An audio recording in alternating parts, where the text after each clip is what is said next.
Have you ever want to make negative numbers in Excel red? It's a great way to see your data more clearly. Today I will show you two very simple ways to do this.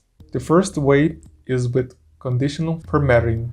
It's the best option because it's very smart. First, select the numbers you want to change. Then, go to the Home tab and click in Conditional Formatting. Choose Highlighted Cells Rules and then Less Than. A small window will open. Type 0 in the first box. This means less than 0. In the next box, choose a red color. Click OK and that's it. A negative number are now red. And if a number becomes negative later, it will turn red by itself. Now, for our second way, custom number format is the fast way to do it. Select the same numbers again.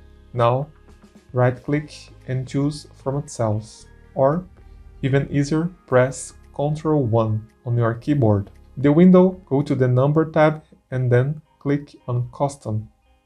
Now, in the big box, type this code. The first part is for positive numbers. The second part is for negative numbers and makes them red. Click OK and you are done. The negative numbers are red.